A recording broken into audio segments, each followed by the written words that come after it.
tahun 89 saya masih belajar di Ummul Qura di Mekah. Ceritanya begini, di sana itu kalau ujian S2, saya waktu itu S2, lulus hari ini ujian, maka akhir bulan ini menerima beasiswa terakhir. Bulan depan sudah nggak terima. Sampai nanti kalau diterima S3, baru ada beasiswa lagi. Nah, kata pembimbing saya, kata promotor saya orang Mesir, tulisan saya sudah selesai itu jangan diserahkan dulu. Kamu nanti, itu masih bulan Safar itu. Bulan Safar, sana pakainya bulan Arab ya. Kalau diserahkan, kamu lulus putus uang beasiswa. Jadi nanti diserahkannya Sya'ban saja. Nanti putusnya cuma Ramadan, Syawal ada tes S3, lulus. Jadi paling 2-3 bulan lah nggak menerima beasiswa itu. Tapi dalam hati saya ganjel. Masa tulisan sudah selesai nggak diserahkan ke fakultas. Nggak enak rasanya. Saya serahkan bulan Safar. Betul. Ujian akhir Safar, terakhir menerima beasiswa, Maulud, Badal Maulud, Jumadil Awal, Jumadil Akhir, Rajab, Sya'ban, Ramadan, putus beasiswa. Nah iya, setelah itu baru Syawal, tes S3, lulus, baru ada beasiswa lagi.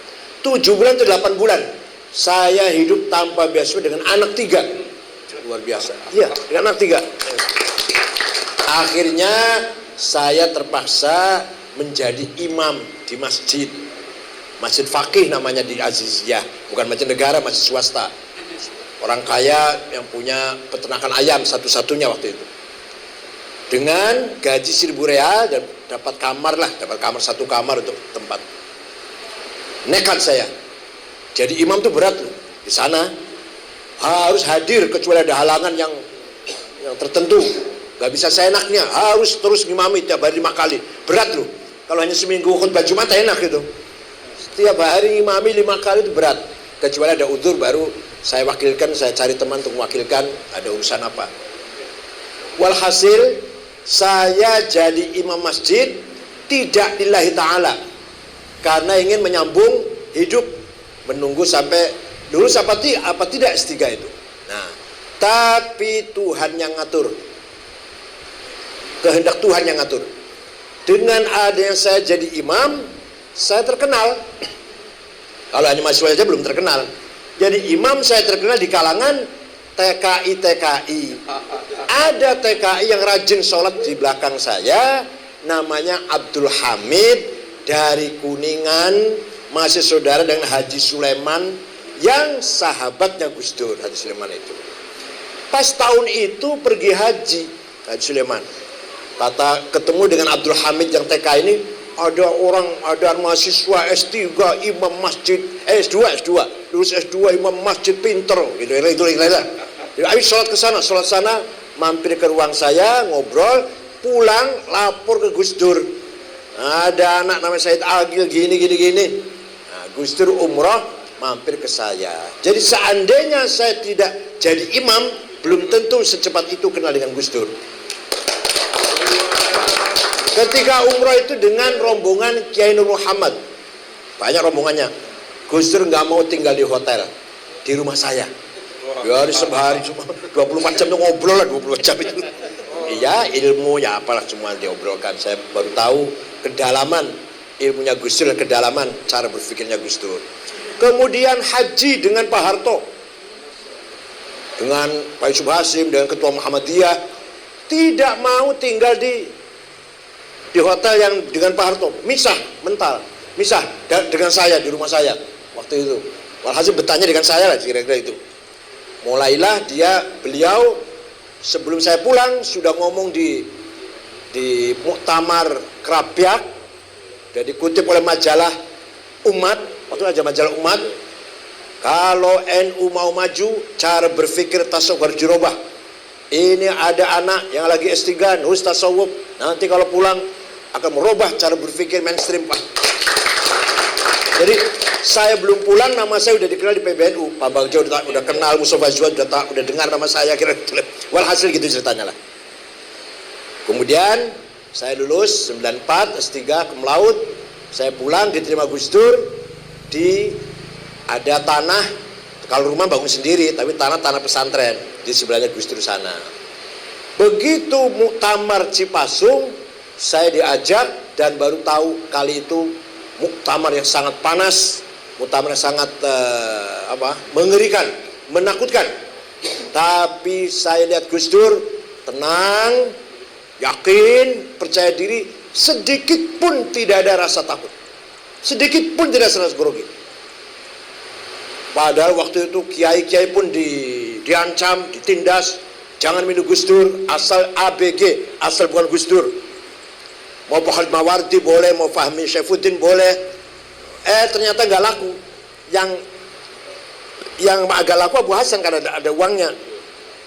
Jadi peserta muktamar itu ada kalanya kiai atau pengurus NU yang sudah dibawahi rasa takut atau sudah dihimbau dengan uang, atau malah yang paling konyol, peserta muktamar bukan pengurus NU yang dari luar Jawa itu kebanyakan. Waktu itu ada namanya Sospol pakai baju koko, pakai sarung kalungan sorban, kopiah hitam. Itu baru bukan pengurus NU, bukan itu. Tapi alhamdulillah muktamar Cipasung malah membesarkan Gus Dur yang luar biasa. Ditindas, ditekan, diancam, semakin Gus Dur itu besar. Dari situlah mulai Gus Dur menjadi sentral. Ya, semua yang non muslim, yang sekuler, yang kejawen, yang abangan, semua datang ke Ciganjur waktu itu. The real, de facto pemerintah ada di Ciganjur waktu itu. Bukan di istana. Iya, Pak. Setiap hari tamu luar biasa, wartawan waktu itu masih aneh kan? Wartawan masih setiap hari kamera tuh di depan Masjid Gus Dur. Tamu itu siapa? Yang paling heran lagi ketika ada dari Bank Dunia, bukan dari apa?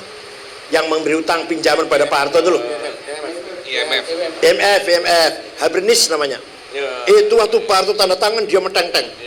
Tapi datang Gus Dur di rumah Ciganjur, sepatunya dilepas, salamannya bungkuk. Hasil luar biasa waktu itu. Lagi orang kalau Allah membesarkan manusia itu luar biasa. Orang luar negeri pun dengan Gus Dur gondok. Semua akhirnya datang ke Ciganjur. Pak SBY, Pak Hartono yang tadinya berperan ketika Cipasung lah, karena dia mendagri waktu itu. Semua datang ke Ciganjur dan kita lihat perkembangannya luar biasa. Dari situlah kemudian selesai Cipasung, saya diangkat menjadi wakil katib. Katibannya Pak Dawam Anwar. Jadi Dawam Anwar di Bekasi, saya wakil katib. Diajari oleh Gus Dur, diajari berani. Jadi Gus Dur itu guru saya, bukan guru baca kitab. Saya nggak pernah ngaji sama Gus Dur, tapi guru ilmul ahwal, bukan ilmul maqal, bukan makalah, tapi memahami kondisi, memahami situasi. Sampai ini harus begini, ini tempatnya sampai di sini, pasnya di sini, harus begini. Banyak sekali pengalaman yang saya dapat dari beliau. Bukan pengalaman, bukan guru ilmu materi, bukan. Waktu itu sudah saya dokter cum laude dari Timur Tengah sudah, tapi tinggal ilmunya sampai dulu untuk ini, itu loh. Gus Dur itu menunjukkan begitu. Nah, suatu ketika saya masih baru itu diajak pergi kemana Gus? Sayo, melo aja, ikut aja.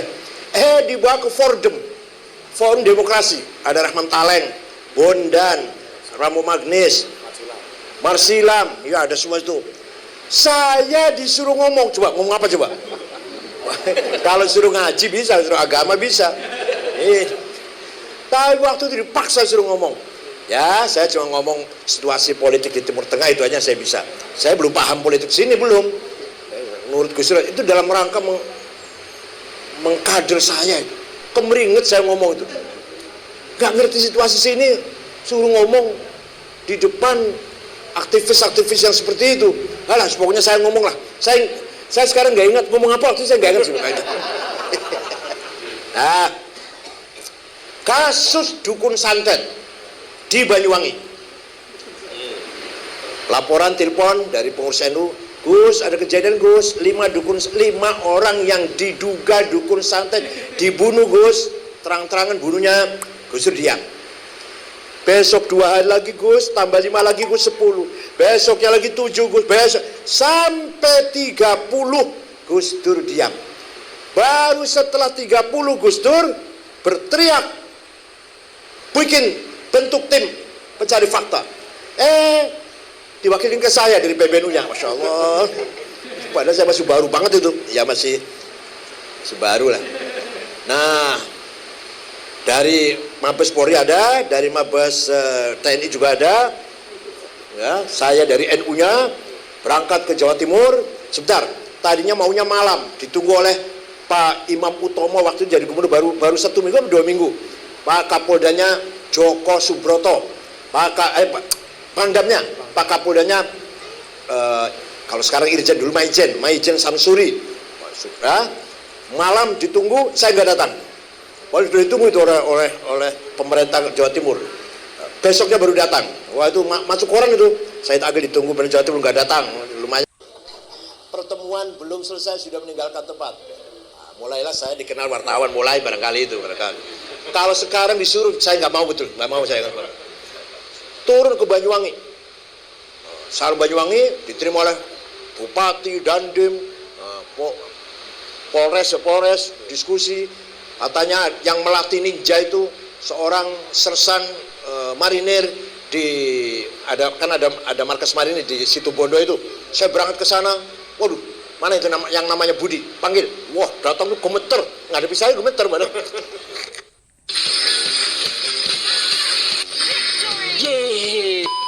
Bosen nih pakai ke atas. Sana datar, di sini tempatnya marinir melatih ninja-ninja itu. Konon ceritanya gitu. Saya ditemani oleh Gus Yusuf. Karena itu berbatasan antara Situbondo Jember. Gus Muhammad.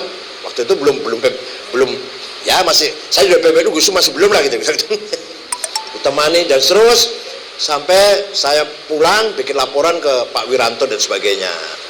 Itu mulai saya diajari Gus Dur itu berani seperti itu, nekat betul. Padahal kalau waktu naik tadi, kalau dijerongkongkan jatuh terus beritanya jatuh sendiri kan ya. Kecelakaan itu sudah jam 5:30 sore itu pada diantar oleh beberapa tentara, oleh beberapa polisi. Waktu naik itu ya kita rombongan sih. Kemudian kasus kerusuhan Mei 98, 18 Juli Mei, saya juga menjadi wakil ketua tim pencari fakta. Ketuanya Pak Marzuki Darusman, saya bukan ketuanya. Anggotanya Hakim Garuda Nusantara, Ibu siapa? Ibu Nur siapa? Lupa sih. Ada Nur Syahbani, satu lagi ada Nababan, ada Bambang Wijoyanto. Saya wakil ketuanya itu. Ya karena semua orang bukan melihat saya, melihat Gus Dur. Alhamdulillah ada beberapa hasil penyelidikan yang sekian yang diperkosa, sekian yang dibunuh, yang terbunuh dan sebagainya. Kita laporkan juga ke Pak Wiranto waktu itu, Pak Panglima. Walhasil setelah itu saya masuk anggota Komnas HAM setelah jadi pencari fakta kerusuhan Mei itu. Pengalamannya agak lumayan juga saya ini. Ya Komnas HAM, jangan sembarang loh. Komnas HAM dulu dengan sekarang beda. Komnas HAM dulu berhadapan dengan tentara dan honornya 1.800.000. Kalau sekarang lumayan sekarang 800 kalau dulu waktu itu. Nah, begitulah cara bagaimana Gus Dur mendidik saya atau menggembleng saya. Begitu lahir PKB, saya menjadi jurkam nomor 1 di TV, nomor 1, dan saya tim 5. Ketuanya Ki Ma'ruf, wakilnya saya, Pak Rozi Munir, Pak Bagja, Mustafa Zuhad, yang menulis ADRT Mabda Siasi, mukaddimahnya ADRT PKB, itu tulisan saya itu. Hubungan antara agama dan negara, tulisan saya itu. Tapi begitu saya ya kampanye ya apa, Gus bilang apa? Sampean nggak usah pengen jadi DPR, gimana? Padahal pengen banget, Sampai Bu Mega datang, ikut pas saya itu orang oleh jadi DPR PKB, gua akui ya. Untuk saya saja PDI ya, nanti nomor 1 dari DKI jadi. Ojo, jangan coba. Udah itu, sabar. Lah begitu Gus jadi presiden, saya diomongin lagi di Hotel Syahid. Saya harus sampai jadi menteri ya, Masya Allah. Pada orang-orang semua meyakini saya akan jadi menterinya lah. Sampai Pak Amir Rais ketika nyusun kabinet, ada Amir Rais, ada Pak Akbar Tanjung. Saya nggak masuk, sampai kaget Pak Amir Rais. Pasti nggak dibawa Gus. Jabe apa jamnya? Nggak bisa bahasa Inggris, Masya Allah. Remeh banget jabe itu. Padahal nyuwun sewu ini cerita, bukan cerita ya.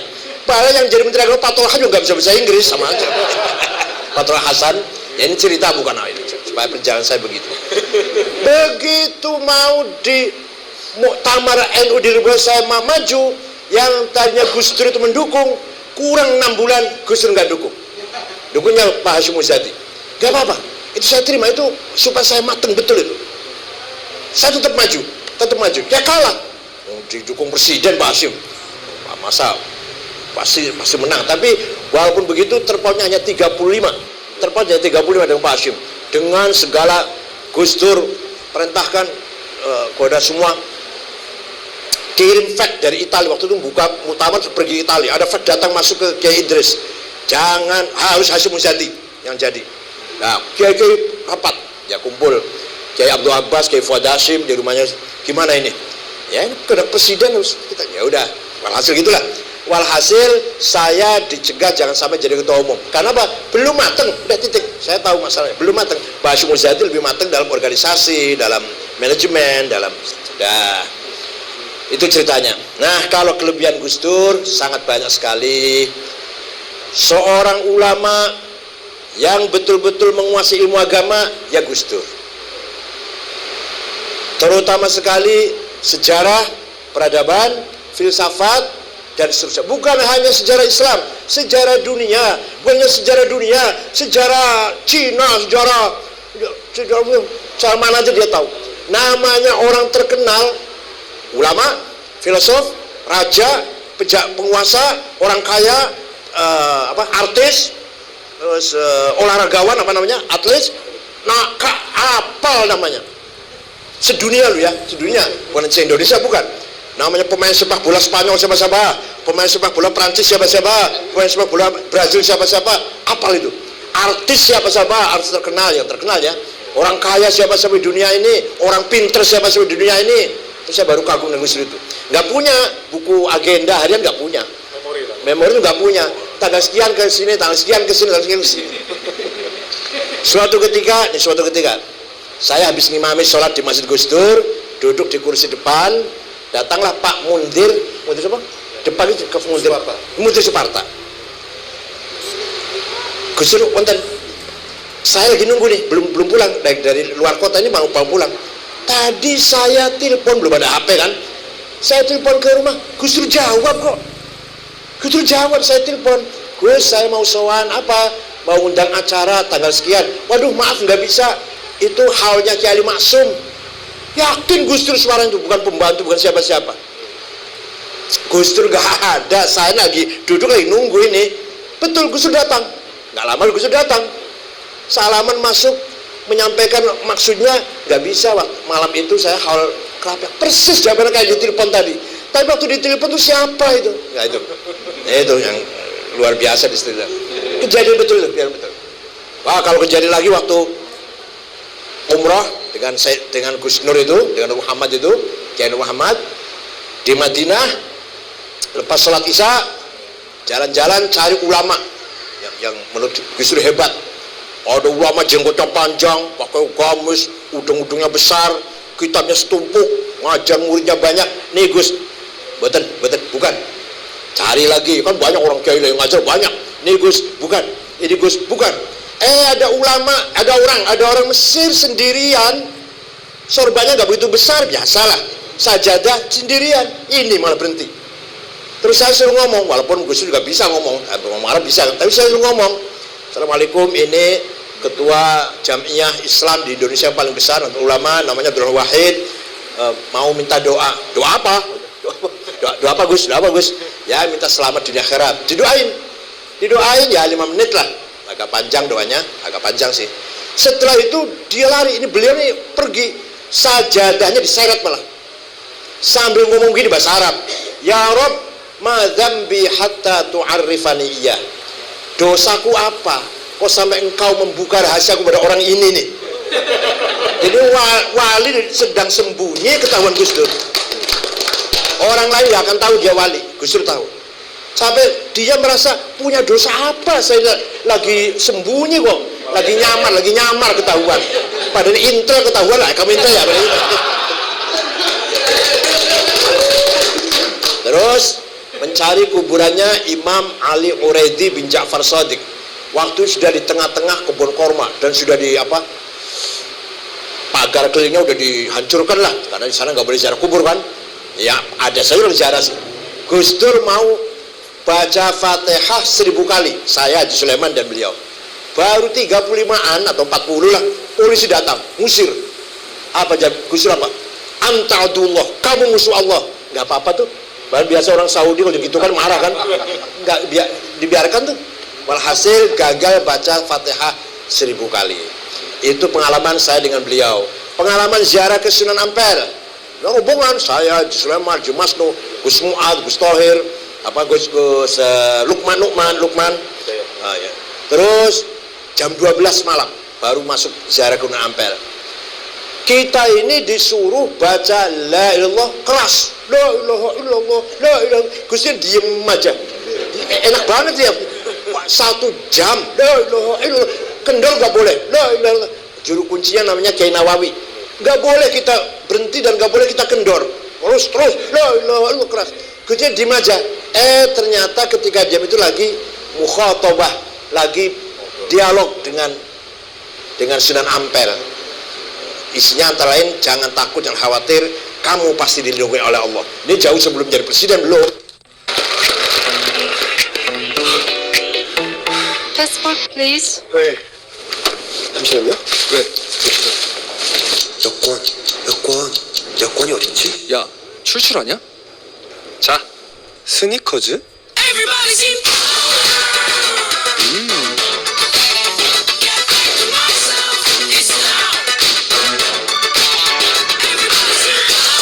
You're not you when you're hungry. Grab for sneakers. Kemudian buka puasa, ini ceritanya nggak urut ya, nggak apa-apa ya. Buka puasa di rumahnya Pak Rozi Munir di Puncak.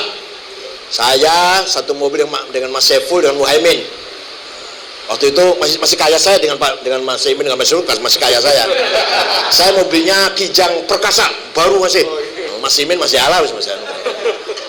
Mas Saiful masih mobilnya apa? Katana. Kalau Mas Imin Holden yang kuno banget lah, masih kaya saya lah. Nah, berangkat di sana Pak Mustafa Zuhad, Rozi Munir, Babak, ada malah fotonya ada di sini, ada. Dah kita buka pakai ikan karena ada kolamnya. Terus sholat taraweh, ada Pak Matodi juga. Gus Dur baru datang dengan Haji Sulaiman. Rupanya bukanya sate di tengah jalan. Setelah sholat taraweh buka duren. Nah, kita makan duren. Gus Dur makan banyak. Oleh Mbak Ye ini ditegur, Pak, orang popo. Nggak apa-apa. Pulang dari sana jam 2 muntah-muntah di rumah. Besoknya masih menghadiri buka bersama undangan media Indonesia, koran media Indonesia. Gus Dur datang. Besoknya itu baru sudah keadaan kurang sehat lah. Pulang dari media Indonesia ke PBNU sudah nggak bisa turun dari mobil. Di papa, muntah-muntah di toilet. PBNU yang jelek itu bukan PBNU sekarang, yang jelek itu langsung dibawa ke Cipto. Jam 9 malam digeragaji, dioperasi otaknya. Jam 1 siang siuman, langsung cepat sekali itu. Begitu siuman, mendengar suaranya anak-anak di luar kamar. Apa pertama kali yang diucapkan Gus Dur? Bocah-bocah wei sego. Beliau lupa bahwa itu bulan puasa. Tapi ingatnya ini anak-anak dikasih makan. Ini anak-anak kasih makan. Coba pertama kali ingat itu, pertama kali ucap. Ku bocah-bocah wei sego itu. Kalau bukan Gus Dur sudah bablas itu dioperasi. Nah, ringkas cerita, pulang ke rumah masih dalam keadaan pemulihan. Di kamar saya, Caimin, Saifullah Yusuf, Cakra Berdaya, mantan Menteri Koperasi, Wisnu sekarang Ketua Golkar Jawa Tengah sekarang, waktu itu belum, masih pengusaha. Gus Dur tidur, kalau pelan-pelan kita ngomong tiduran, tiba-tiba duduk. Mengko aku jadi presiden. Kita ini kaget orang lima ini Gus Dur konslet ini. Sudah nggak waras Gus Dur ini. Ya, siapa yang ngira Gus Dur mau jadi presiden? Itulah ringkas cerita pengalaman sering Gus Dur. Ringkasnya begini. Kalau ada seorang alim agama berhadapan dengan Gus Dur, dia akan merasa bodoh di depan orang yang paham agama betul. Kalau ada pemikir, ideolog atau filosof atau siapalah pemikir, intelek di depan Gus Dur akan merasa kecil. Karena Gus Dur ternyata pemikir yang luar biasa. Bahkan pikirannya jauh ke depan. Kalau ada seorang budayawan, seniman di depan Gus Dur, merasa kecil, merasa rendah, merasa ketinggalan. Gus Dur lebih dalam seninya, lebih dalam budayanya, luar biasa. Bisa menikmati Beethoven ya? Beethoven. Bisa menikmati gending Jawa. Fasih luar biasa. Kalau mendengarkan wayang sampai selesai didengarkan. Padahal lewat telinga aja nggak lihat. Pernah ada Piala Dunia, pertama kali Prancis lawan Spanyol. Itu Gus Dur hanya mendengarkan, Spanyol kalah 0-1 ini. Betul 0-1 kalah. Kalau ada seorang aktivis di depan Gus Dur akan merasa rendah, akan merasa kecil. Ternyata Gus Dur lebih dari seorang aktivis. Lebih kehidupannya semua 99% untuk masyarakat, untuk rakyat kecil, untuk rakyat yang terzolimi. Nggak ngurus keluarganya, nggak ngurus istri dan anaknya, nggak diurus pokoknya. Yang diurus semua kepentingan orang banyak. Kalau ada seorang politisi di depan Gus Dur akan ketinggalan jauh. Politik Gus Dur tajam sekali. Walhasil, ini salah satu politik Gus Dur salah satunya. Ini terang-terang aja nggak apa-apa lah, terang-terang aja ya. Ceritanya Pak Syafi'i, Theo Syafi'i, pidato ngeritik Islam. Islam itu nggak membawa peradaban, nggak membawa budaya, sayang mengkanter, keras yang kanternya. Di Pak Gus Dur dimarahi. Saya mengkanter Pak Theo Syafi'i dimarahi Gus Dur. Dah, ada Mas Saiful, ada Muhaimin. Ya udah saya diem aja dia. Udah ngomong sana sini bercanda, baru tanya. Kenapa sih Gus? Kok saya dimarahi, kok dianggap salah mengkanter belain Islam dianggap salah? Apa jawabnya? Yang jawab jangan sampean, biar orang lain. Mengkonek seru sampean penengah. Waduh, ya Allah, tuh luar biasa. Sing mengkanter, sing marah, yang marah lah kata, yang marah Islam dihina itu ojo sampean, biar orang lainnya. Kalau Islam dihina yang marah biar orang lain. Gue nek seru sampean datang jadi penengah. Masya Allah, luar biasa itu pelajaran sangat berharga bagi saya. Pak paham tidak? Jadi kalau ada orang menghina Islam, tenang aja, tenang. Biar yang lain yang marah, nah kita penengah nantinya. Itu strategi Gus Dur. Itu yang saya, Masya Allah, saya terkesan sekali tuh, marah betul. Sama nih orang ngerti, gak usah ngomong. Oh, apa sama ngomong? Belok-belok ngomong belain Islam. Saya diem aja. Pak Theo Syafi'i ngomong Islam gak bawa peradaban, Islam gak membawa budaya, Islam kita lah radikal itu, Islam dianggap salah merata radikal, di generalisir gitu. Saya jawab, masuk TV, di berita, masuk TV. Saya karena wartawan ya. Belum ada besos waktu itu kan. Gus Dur marah betul. Sudah selesai, tinggal sudah dingin, sudah guyon-guyon, baru tanya tadi. Ya Allah, sudah. Walhasil beberapa pengalaman, kesimpulannya bahwa Gus Dur itu di luar ukuran manusia biasa. Bukan hanya IQ kecerdasan, tapi mata hatinya. The deeper heart namanya ya. Itu nurani yang ada di lubuk hati. Intuisi, kekuatan hati, intuition. Itu namanya dalam bahasa Arab menerima khawatir ilahiyah, illumination, menerima illumination, direct illumination dari Allah, pencerahan dari Allah. Nah itu Gus Dur selalu dibimbing oleh Allah langsung, bukan nabi, bukan wahyu, bukan. Tapi itu adalah boleh kasyaf, boleh ilham, boleh ilmu laduni, asal jangan bilang wahyu. Gus Dur boleh wali, boleh Imam Mahdi, tapi jangan kita anggap nabi, nggak boleh. Tapi itulah kecerdasan, kehebatan Gus Dur luar biasa. Tawakalnya, tawakalnya. Itu khairul supir itu kalau nyupir ngebut gitu. Nah saya kalau ikut dengan Gus Dur mobilnya Khairul yang nyupir, awas, Gus Dur enggak tuh, tenang aja. Padahal kalau nyupir ngawur Khairul itu, Khairul Wakton namanya tuh, supirnya. Saya yang di sebelahnya Gus Dur, awas, hati-hati. Khairul enggak, tenang aja Gus Dur bawa apa. Naik pesawat tenang, nggak pernah takut apa, nggak pernah. Dulu kan nggak ada HP ya, ceritanya telepon dengan siapa ya, dulu apa namanya, pokoknya telepon tokoh masyarakat lah, ngerasani Pak Harto dalam HP itu. Sudah selesai ngomongnya, ini disadap loh, wah orangnya ketakutan, orang sebelah sana ketakutan, ini omongan kita disadap loh ya, itu orang yang sana ampun-ampunan sana. Pejabat di Kementerian Transmigrasi waktu itu, Dirjen ya, pokoknya ngeritik Pak Harto lah dalam intro, Gus Dur pun nimpali ayo begitu.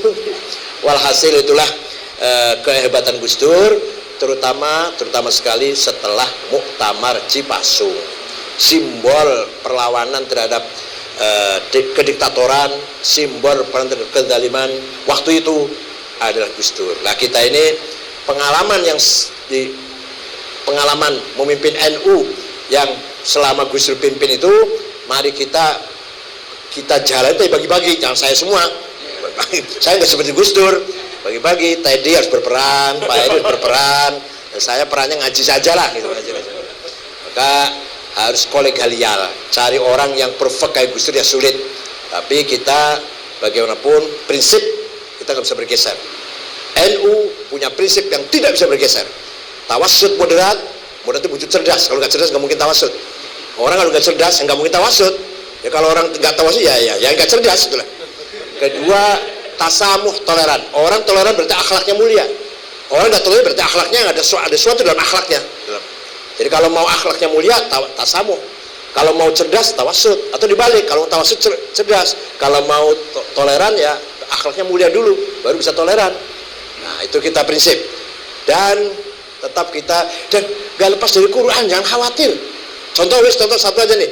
Wala tasubbul ladzina yad'una min dunillah fayasubbullaha adwan bighairi ilm. Kadzalika zayyana likulli ummatin amalahum. Gus Dur enggak pernah dalil kalau saya keluarkan Qur'annya. Kalau Gus Dur enggak pernah ngutip Quran. Jangan kamu sekali-kali mencaci maki Tuhan orang lain. Wala tasubbul ladzina yad'una min dunillah. Nanti mereka mencaci maki Tuhanmu Allah, akan terjadi saling caci maki bighairi ilm yang enggak ada gunanya. Kadzalika zayyana likulli ummatin amalahum. Demikianlah kata Allah, saya jadikan bagi setiap umat, setiap kelompok punya kebanggaan dengan agama dan budayanya masing-masing. Coba Qur'annya itu. Gus Dur nggak pernah mengeluarkan ayat itu. Demikian kata Allah, masing-masing umat itu punya budayanya, punya karakternya, punya agamanya. Jangan kamu caci maki atau melecehkan. Bahkan harus kita saling menghormati. Itu salah satu ayat yang paling penting, prinsip Nahdlatul Ulama seperti itu. Oleh karena itu, apapun kondisi situasinya, bagaimanapun, ayo kita bersama-sama menjaga, merawat, menyelamatkan dan memperkuat Nahdlatul Ulama sebagai kekuatan civil society yang sudah bukti nyata peranannya dalam membangun bangsa yang dua ya, bangsa yang beragama dengan benar dan bangsa yang bernegara dengan benar. Gus Dur mewarisi kearifannya ayahandanya Wahid Hasyim. Wahid Hasyim begini ceritanya. Wahid Hasyim ketika kan beliau anggota BPUPKI, tanggal 18 Agustus 45 rapat ketuhanan Yang Maha Esa dengan berkewajiban menjaga syariat Islam bagi para pemeluknya. Nah ini tambahan ini 7 kata orang-orang non muslim terutama dari Indonesia Timur nggak setuju.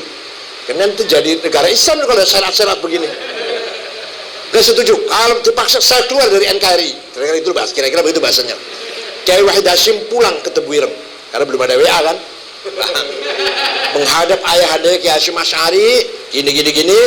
Kiai Hasyim Asy'ari jawabnya, ya nanti malam saya sholat dulu minta petunjuk pada Allah.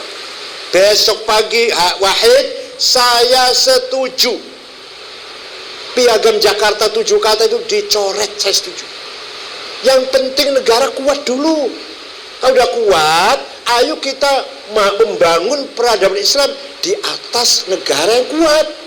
negara bersatu kuat, ayo kita bangun masjid, madrasah, pesantren, tabligh, ceramah, Islam, ngaji di atas negara yang kuat.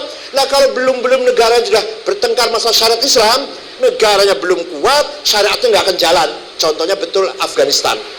Soviet lari, langsung bicara negara Islam, syariat Islam. Sampai sekarang 40 tahun perang saudara.